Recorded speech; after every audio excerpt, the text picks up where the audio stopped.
Economics અર્થશાસ્ત્રની વાત કરીએ અને ખાસ કરીને મેક્રો ઇકોનોમિક્સ એનું અનુવાદ આઈ થિંક સમષ્ટિ અર્થશાસ્ત્ર એવો કંઈક થાય છે. એટલે મેક્રો ઇકોનોમિક્સ કે સમષ્ટિ અર્થશાસ્ત્ર એટલે આખી ઇકોનોમિક સિસ્ટમનું અર્થશાસ્ત્ર. ફોર એક્ઝામ્પલ આખા દેશનું અર્થશાસ્ત્ર, અર્થતંત્ર, એનો અભ્યાસ કે ભારત દેશની સરકાર, એનું બજેટ, નેશનલ બજેટ, એના દેશની જીડીપી, આ બધી વાતો. અને પહેલાં એમ માનતા હતા કે ભાઈ અર્થશાસ્ત્ર એ અર્થશાસ્ત્ર છે, પછી એ દેશનું હોય કે બીજું કોઈ એમાં શું ફરક પડે. ફોર એક્ઝામ્પલ, તમે ઘર ચલાવો છો તો તમારે પણ બજેટ બનાવવાનું છે.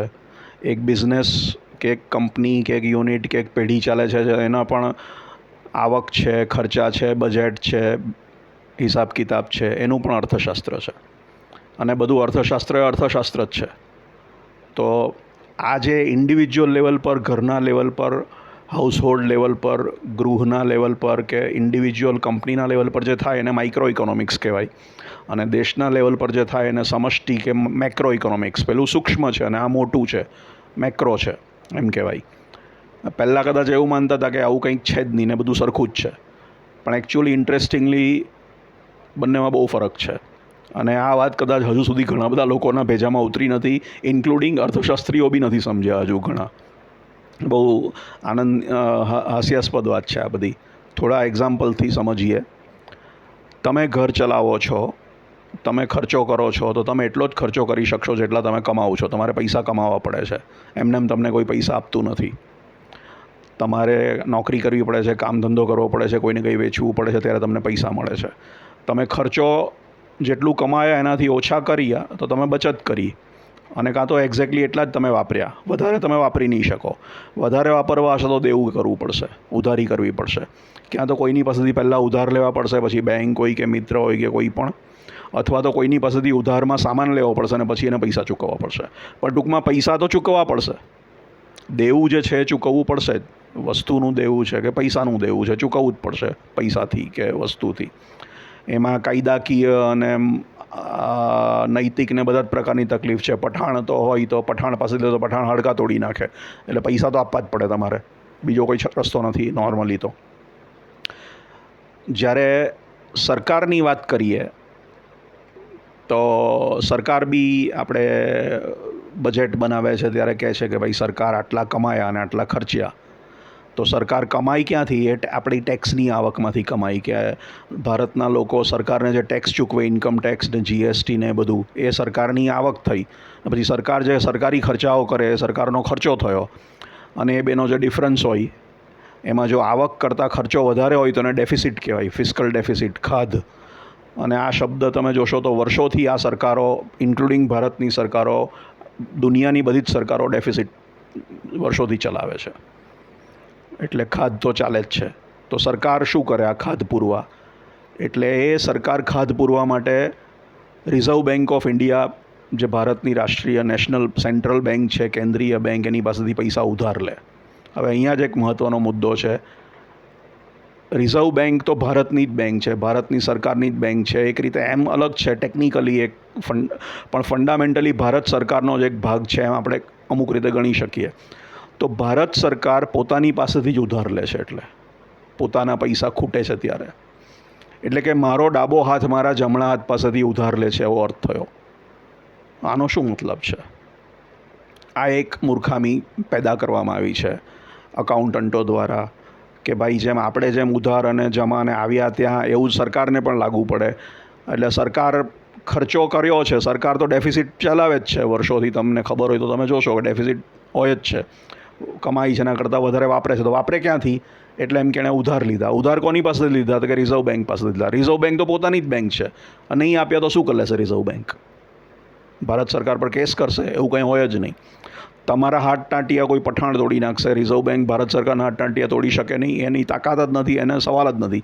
એટલે આ એક મૂર્ખામી ભરેલો એકાઉન્ટિંગ કોન્સેપ્ટ છે કે સરકારે દેવું કરવું પડે. સરકારે કંઈ દેવું કરવા જેવું હોતું જ નથી. સરકાર ધારે તો આરબીઆઈ પાસેથી બોરો કરે, અને આ ધારે તો આરબીઆઈને કહી દે કે નથી આપવા, લખીવાળો, તો એનાથી કંઈ ફરક પડે નહીં. બીજું, સરકાર છાપી શકે પૈસા. આરબીઆઈ પાસે મિન્ટ છે, ટંકશાળ છે, નાણાકીય પ્રિન્ટિંગ પ્રેસ છે, જેમાં એ નોટ છાપી શકે. તમે નોટ ના છાપી શકો. રાજ્ય સરકાર પણ નોટ ન છાપી શકે, ફક્ત કેન્દ્ર સરકારની સૂચના નીચે આરબીઆઈ નોટ છાપી શકે. તમે રાજ્ય સરકારને સત્તા નથી, માત્ર કેન્દ્ર સરકારને જ, યુનિયન ગવર્મેન્ટને, સેન્ટ્રલ ગવર્મેન્ટને પાસે જ આ પાવર છે. તમે ઘરમાં નોટ છાપવા જાઓ તો તમે જેલમાં જાઓ, આ ગુનો ગણાય. રાજ્ય સરકાર પાસે બી આ સત્તા નથી, ખાલી કેન્દ્ર સરકાર પાસે છે. એટલે કેન્દ્ર સરકાર પૈસા પેદા કરી શકે એમ છે, એના કોર પર કોઈ લિમિટ નથી. એણે જેટલી નોટ છાપવી હોય એટલી છાપે. તો પછી એણે આરબીઆઈ પાસેથી બોરો શું કરવાની શું જરૂર આવી? આ બધું ખાલી એકાઉન્ટિંગની બધી વાહિયાત માથાકૂટ છે. એનો મતલબ કંઈ નથી. આ એક ટાઈમપાસ એક્ટિવિટી, એક અકાઉન્ટિંગ કોન્સેપ્ટ છે જે સમજ નથી પડતી શું કરવું, ને આ જ અકાઉન્ટિંગ નીચે લાગુ પડે છે એટલે બધે લાગુ પાડ્યો. એકચ્યુઅલી એક નવા પ્રકારના અકાઉન્ટિંગ થિંકિંગની જરૂર છે. એટલે બુદ્ધિ વગરનો અકાઉન્ટિંગ કોન્સેપ્ટ દેશની ઇકોનોમી લાગુ પાડવા પડ્યો કે દેશની સરકાર પોતે જ પોતાની પાસેથી દેવું લે છે અથવા પોતે પૈસા છાપે છે. પૈસા છાપવા તો એ ધારે એટલા છાપી શકે, તો પછી દેવું કરવાની બી ક્યાં જરૂર આવી? એટલે એણે એકચ્યુઅલી પૈસા કમાવાની કોઈ જરૂર જ નથી. એમ જુઓ તો સરકાર ધારે એટલા પૈસા આરબીઆઈ પાસેથી ઉધાર લઈ શકે અને ધારે એટલા છાપી શકે. અને પૈસા એટલે રોકડા છાપવાની વાત આવી. હવે તમે એક નોટ 500ની છાપો કે એક નોટ પર 5 કરોડ લખો તો શું ફરક પડે, કે 500 અબજ લખો તો પણ શું ફરક પડે? અથવા ચેક, બેંકમાં 1 રૂપિયાનો ચેક બી લખાય ને 1 અબજનો પણ લખાય. હવે તો સીધી બેંકની એન્ટ્રી કે તમારા ખાતામાંથી આના ખાતામાં આટલા આવી ગયા, એટલે ઇવન રોકડા છાપવાની બી જરૂરત નથી. પૈસા શૂન્યમાંથી સરકાર સર્જન કરી શકે એમ છે, જે તમે નથી કરી શકતા. એટલે આ ફંડામેન્ટલ ફરક છે. પણ આવું તો જે ડેફિસિટ ચલાવી શકે છે વર્ષો સુધી, અને છતાં પણ લોકો ડેફિસિટનો કકડાટ કરે છે. ધતિંગ છે બધું. એટલે સરકાર પર કોઈ કન્સ્ટ્રેન્ટ નથી પૈસા છાપવાનું, પૈસા ક્રિએટ કરવાનું. એણે તમારા ટેક્સના પૈસાની પણ કોઈ જરૂર જ નથી એકચ્યુઅલી સ્પીકિંગ, કારણ કે એને પૈસાની જરૂર જ નથી. એને જોઈએ એટલા પૈસા એ પોતે જ પેદા કરી શકે એમ છે, છાપીને કે ઉધારી લઈને. જે કહેવું હોય તે કહો, એમાં કોઈ ફરક છે નહીં. તો ટેક્સનો શું મતલબ છે એ આખી એક અલગ ડિસ્કશન છે. સરકારને એકચ્યુઅલી ટેક્સના પૈસાની જરૂર નથી, એને પૈસાની જરૂર નથી. પૈસા એ ધારે એટલા પેદા કરી શકે એમ છે, એના પર કોઈ બંધન નથી. પોતાના પૈસા પોતાની કરન્સીમાં. એક સાર્વભૌમ સરકાર, સોવરેન ગવર્મેન્ટ. ઇન્ડિયાની સરકાર સાર્વભૌમ સરકાર છે, સ્વતંત્ર છે. એ પોતાની જ કરન્સી ઇન્ડિયન રૂપીમાં જેટલો ખેલ કરવો હોય, જેટલા બનાવવા હોય, ઉધાર લેવા હોય એટલા લઈ શકે. પોતે જ પોતાની પાસેથી ઉધાર લે છે, પોતે જ પોતાને માટે પેદા કરે છે. એનાથી કંઈ મતલબ નથી પડતો. અને છાપાવાળા કકળાટ કરે કે સરકારે આટલું દેવું કર્યું અને માટે દરેક ભારતીય નાગરિકના માથે આટલું દેવું છે. આ બધી તદ્દન વાહિયાત, બુદ્ધિવિહીન અને અક્કલ વગરની વાતો છે. એનો કોઈ જ મતલબ નથી. હા, જ્યારે એક દેશની સરકાર બીજા દેશની સરકાર પાસેથી ઉધાર લેશે તો પછી પેલો જ માઇક્રો ઇકોનોમિકવાળો સિદ્ધાંત આવશે, તો એણે આપવા પડશે. ભારત સરકાર ડોલર નહીં છાપી શકે, ભારત સરકાર રૂપિયા જ છાપી શકે. અને અમેરિકાની સરકાર રૂપિયા નહીં છાપી શકે, ડોલર જ છાપી શકે. હવે ભારત સરકાર અમેરિકા પાસેથી કંઈ ઉધાર લીધું છે વસ્તુ કે ડોલર, તો એને પાછા ચૂકવવા પડે. એમાં જેમ આપણા વ્યવહારો થાય છે સામાન્ય માણસોના કે ધંધાઓના કે નાગરિકોના, એમ જ સરકારો વચ્ચેના વ્યવહારો છે. એમાં ફરક નથી. પણ વિધિન ધ કન્ટ્રી ભારત દેશની અંદરની ઇકોનોમિક સિસ્ટમમાં રૂપિયામાં ભારત સરકારે જે ખેલ કરવો હોય કરી શકે. એને તમે દેવું કહો કે છાપ્યા કહો કે જે કહો, તેનો કોઈ મતલબ નથી, એનું કોઈ સિગ્નિફિકન્સ જ નથી. એટલે એ દેવાથી ડરવાની કોઈ જરૂર જ નથી. બહારના દેવાથી ડરવું પડે, અંદરના દેવાનો કોઈ અર્થ જ નથી. એક મિનિંગલેસ કોન્સેપ્ટ છે. પણ અકાઉન્ટિંગના પર્પઝ માટે ક્યાંક સમજ નથી પડતી એટલે લખવું પડે, એટલે લખ્યું છે. કાલે કે ઝીરો કરી નાખો તો કંઈ થાય નહીં તમારાથી, ને એનો કોઈ અર્થ જ નથી, એનાથી કંઈ ફરક નથી પડતો. હા, પૈસા અને વસ્તુઓ વચ્ચે ફરક કરવાનો છે. સરકાર પૈસા ક્રિએટ કરી શકે, કારણ કે પૈસા એક આર્ટિફિશિયલ કોન્સેપ્ટ છે. પણ પૈસા છે શું? પૈસાથી કંઈ ખરીદી શકો તમે. પૈસાથી જે વસ્તુઓ ખરીદી શકાય, પ્રોડક્ટ, સર્વિસીસ, સંસાધનો, man machine, materials, factors of production, એ લિમિટેશન છે. સરકાર વસ્તુઓની ફાઇનાઇટ મર્યાદા હોઈ શકે. આપણે યુરેનિયમ ભારત દેશમાં બહુ નથી. એટમ બોમ્બ માટે યુરેનિયમ જોઈએ, પણ ભારતમાં એટલું યુરેનિયમ નથી, થોરિયમ વધારે છે.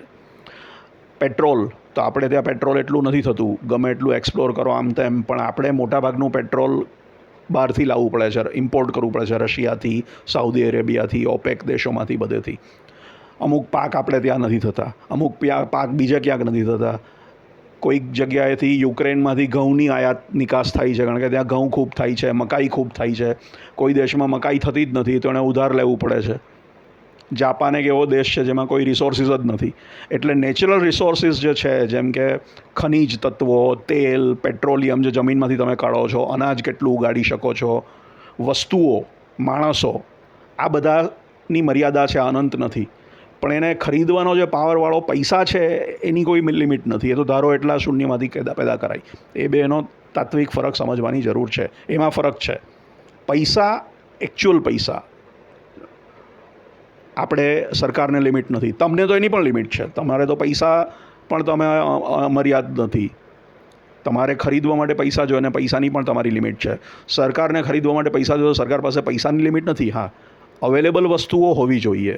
જે ખરીદવું છે એ સપ્લાય હોવો જોઈએ તો જ, નહીંતર પછી એનો મતલબ નથી રહેતો. એટલે આ એક છે મુદ્દો.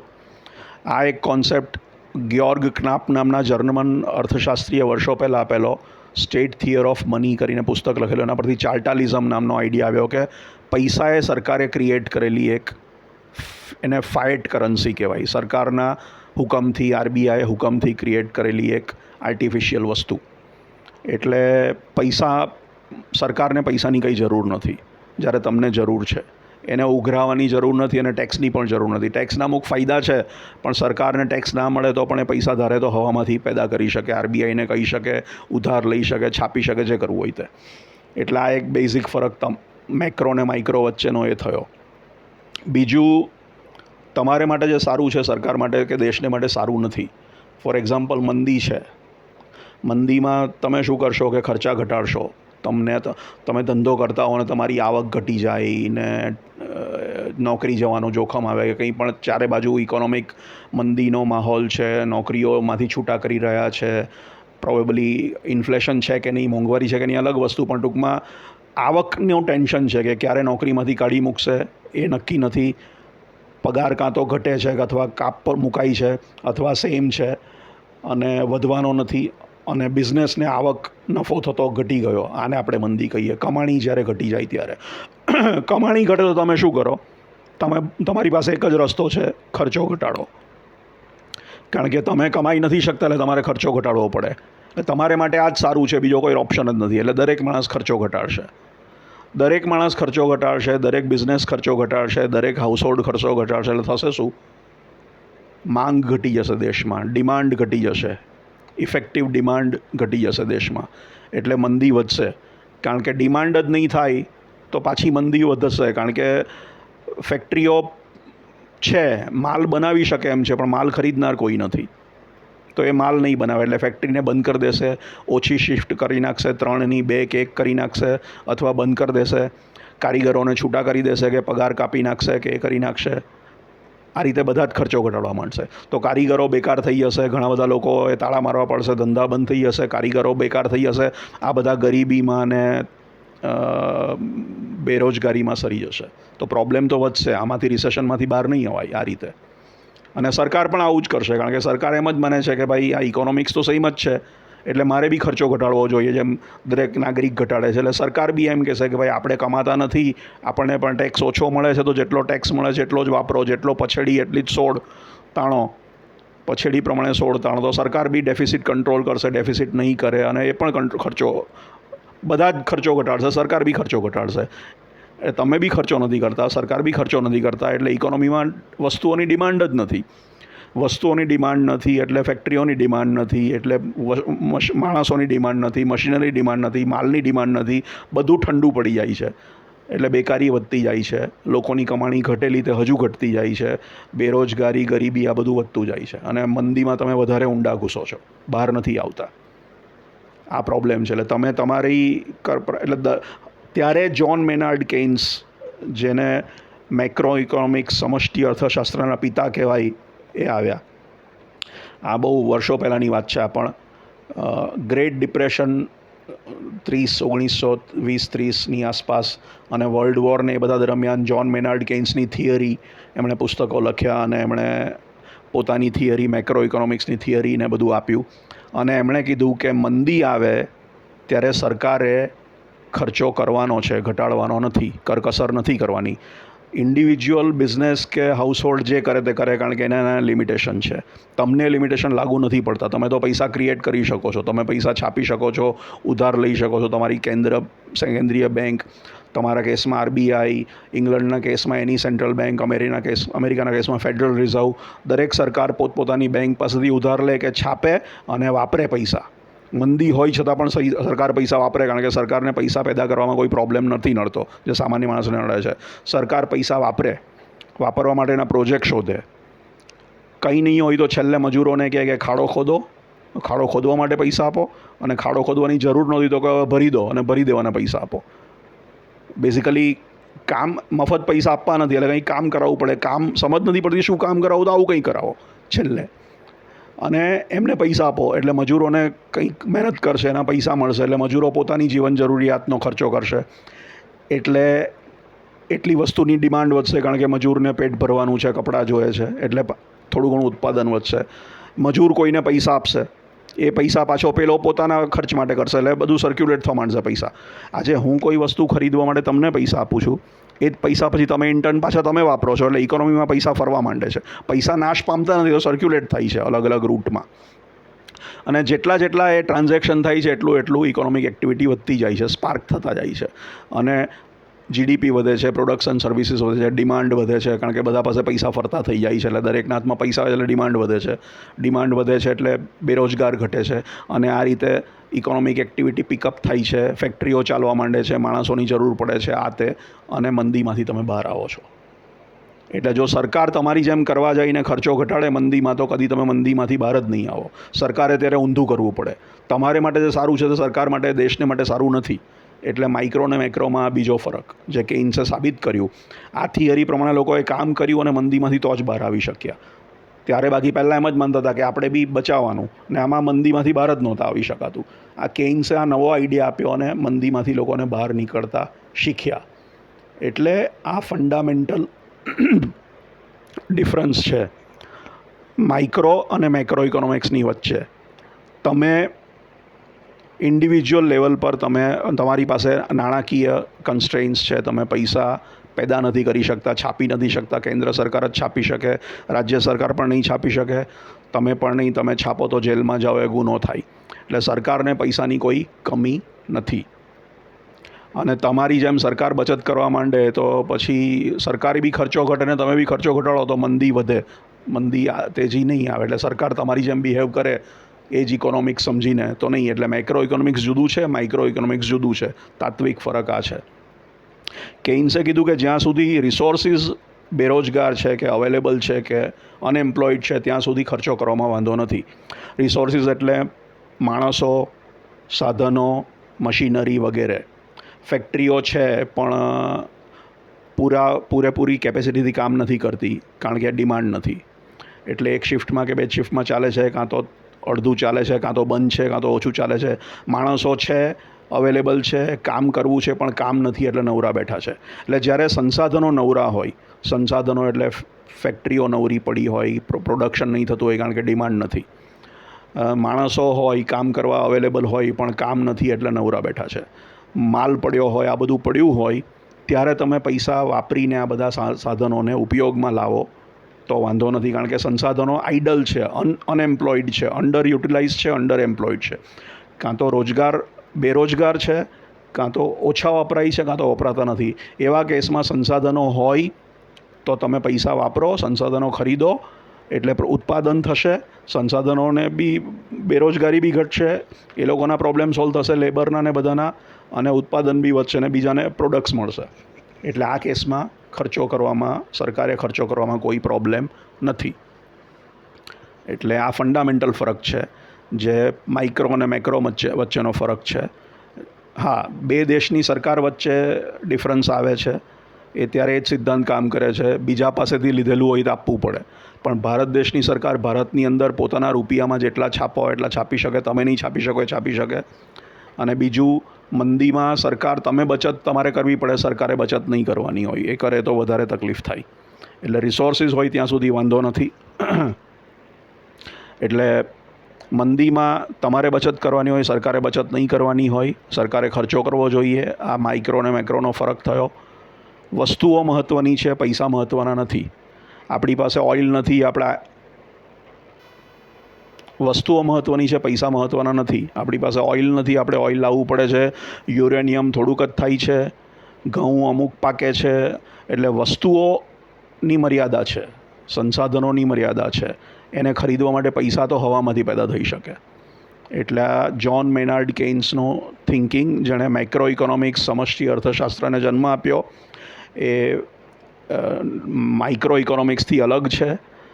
તમારી ઇકોનોમી અને દેશની ઇકોનોમીમાં ફરક છે. એક ઇન્ડિવિજ્યુઅલ ગૃહસ્થીની ઇકોનોમિક્સ અને દેશનું ઇકોનોમિક્સમાં તાત્વિક ફરક છે, જેમ ક્વોન્ટમ મિકેનિક્સમાં અને ડેલી લાઈફમાં ફરક છે. ક્વોન્ટમ મિકેનિક્સના લેવલ પર નેચર કામ કરે છે અને કુદરત એ રીતે આપણા લેવલ પર નથી કરતી, નોર્મલ લેવલ પર.